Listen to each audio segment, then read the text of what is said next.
Olá, o Centro Espírita Jesus de Nazaré completa nesse ano de 2020 70 anos de trabalho junto à comunidade de Caçador no estado de Santa Catarina, com o objetivo de divulgar a doutrina espírita e desenvolver a espiritualidade.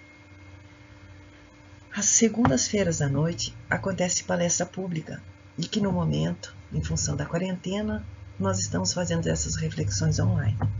A proposta do tema de hoje relaciona-se aos poderes da alma.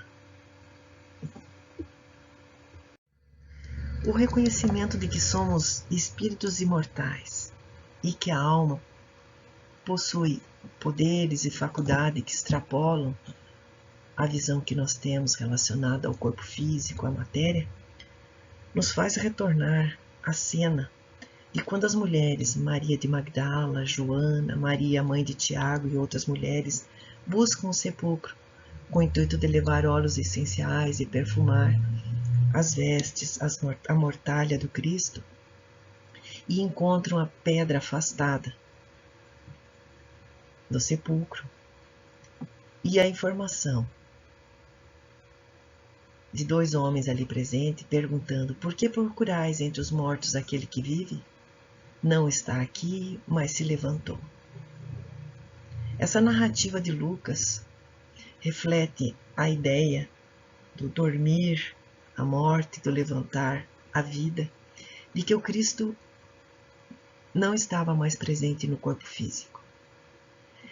E tirar essa pedra do sepulcro é um exercício importante nos dias de hoje, no momento em que nós precisamos tirar essa pedra que entala, que prende a nossa visão simplesmente para as questões materiais e abrir uma nova perspectiva em relação à questão da imortalidade. A doutrina espírita tem esse papel de remover os obstáculos, de tirar esse véu que separa o mundo espiritual do mundo corpóreo. Com a publicação do Livro dos Espíritos, ditado pelos espíritos superiores, fica muito claro para nós aqui encarnados as respostas relacionadas à nossa origem, à nossa razão de estar aqui na Terra e o nosso destino.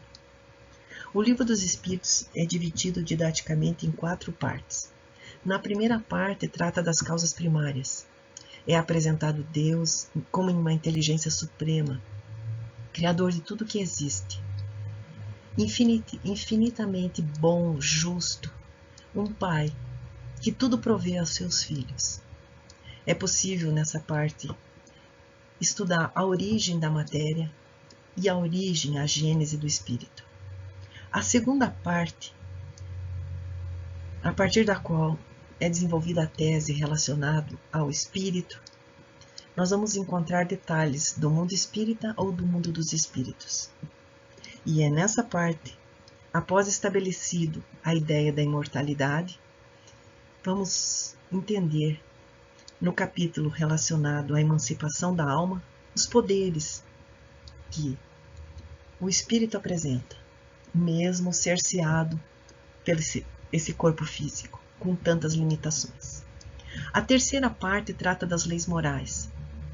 Nós estamos sujeitos a essas leis e compreendê-las faz com que a gente possa, no dia a dia, colocar em prática nas mais diferentes circunstâncias o melhor procedimento. E para isso, para cumprir as leis morais, nós temos na figura do Cristo o modelo e o guia, para que a gente nunca possa dizer que não sabia como deveríamos nos portar diferente em função das diferentes situações que a vida nos apresenta.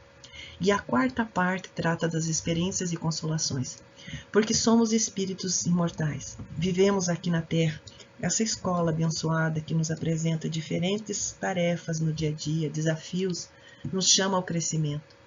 E em função desse comportamento, nós vamos encontrar uma continuidade da vida espiritual.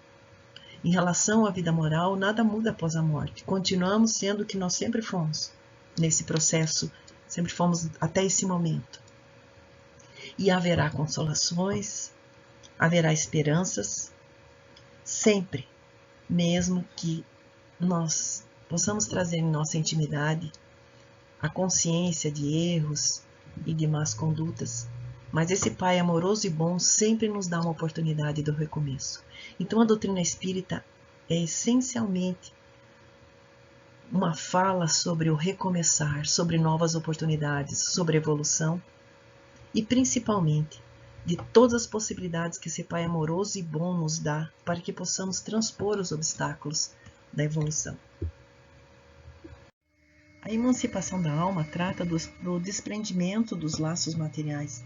Então, essa alma que está presa nessa gaiola, que é o corpo físico, na medida em que é possível um relaxamento desses laços ao desprendimento da alma, e ela recobra alguma das faculdades. É uma oportunidade que nós temos de entrar mais facilmente em comunicação com os seres desencarnados, e ela se manifesta principalmente nos fenômenos de sonho, da sonolência, da dupla vista, do sonambulismo natural ou magnético e do êxtase. Quando nós falamos de um processo de reencarnação, de uma estada da alma habitando um corpo físico, nós estamos falando de um processo de desejo de liberdade. Os espíritos respondem a esse questionamento relacionado quais são as sensações da alma retida no corpo físico, fazendo uma pergunta: se o prisioneiro, ele deseja, ele gosta de ficar na prisão? Não, a resposta é que o prisioneiro ele deseja liberdade.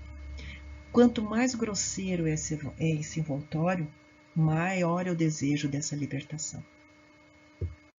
O sono é um desses processos que permite o relaxamento dos laços que prendem o espírito ao corpo. Durante o sono, o espírito desprendido, ele pode ir a regiões, a situações e entrar em contato com os espíritos. Quando Cristo relaciona tesouro e coração, dizendo que onde está o nosso coração, aí está o nosso tesouro, onde está o nosso tesouro, aí está o nosso coração, falando dos verdadeiros interesses que nós trazemos na alma. Às vezes, durante o processo do dia a dia, nós não temos noção de aonde está amarrado os nossos verdadeiros interesses. Mas isso se torna muito claro quando há o desprendimento da alma. Nós somos atraídos pela frequência que realmente diz respeito à nossa realidade espiritual. Quando o espírito se sente mais livre da matéria, ele experimenta uma sensação muito semelhante ao processo da morte. Dá para refletir sobre essa orientação dos espíritos de que nós experimentamos o fenômeno da morte diariamente nesse processo da desligação. A questão do sono é uma libertação parcial. No momento da morte, há uma ruptura realmente desses laços que unem o espírito ao corpo. Mas se pararmos para pensar realmente nessa oportunidade do sonho como um momento de buscar instruções, buscar contato com os espíritos superiores, entrar em contato com outras pessoas, inclusive encarnadas, que é isso que o mundo espiritual nos revela. Nós temos oportunidade, durante esse período do desprendimento, refazer contatos.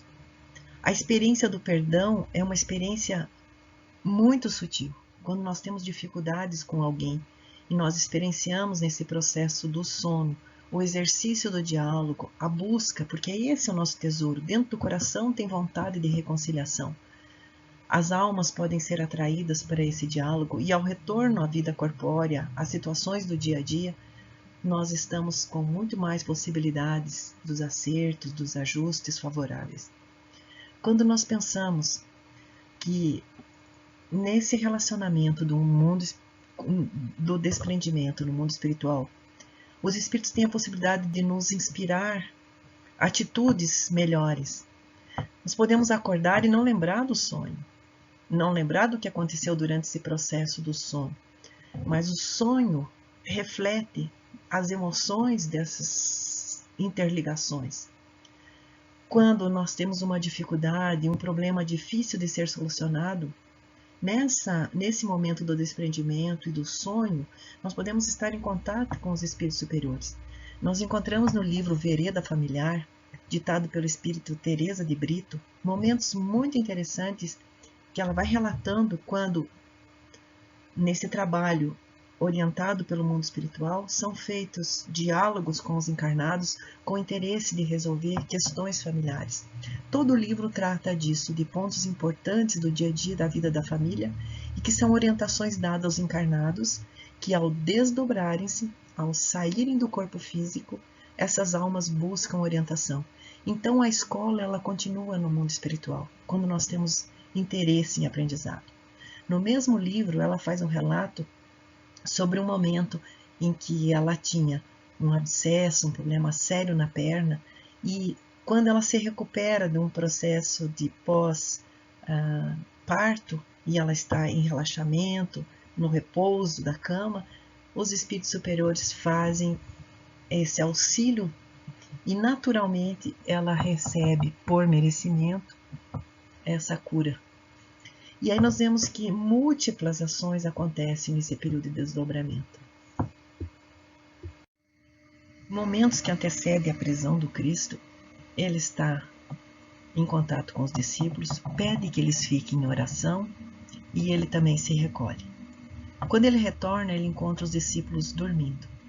Por que dormis? Essa é uma chamada à nossa vigilância. Durante o dia, nós temos muitas situações em que nós estamos literalmente dormindo em relação a essas importantes ações, esses pensamentos que seriam necessários para a condução do melhor êxito, os sentimentos mais sutis, mais elevados, que nos propiciariam um clima muito melhor para a solução dos questionamentos, das dificuldades do dia a dia. Os sentimentos, eles chegam de rompante, eles fazem parte da nossa construção íntima e muitas vezes esses sentimentos eles não dão tempo para uma reflexão mais elaborada. Então é preciso momentos de prece, de meditação, de reconstrução mental, de exercícios em relação a essas sensações, a essas emoções fortes, para que quando surjam novas oportunidades de exercício, nós possamos fazer de uma forma mais tranquila. Por que dormis? Essa pergunta do Cristo faz com que a gente venha a pensar nesses momentos que há o desprendimento da alma, que não necessariamente precisa ser no sono mais profundo, mas que toda vez que há um relaxamento das forças vitais, o espírito tem como se desprender. Quanto maior é o estado de fragilidade orgânica, mais fácil é esse desprendimento. O mais livre o espírito tem condições de se tornar. Então vamos cuidar dessa nossa intimidade para que esses desprendimentos eles nos levem a um processo de reeducação.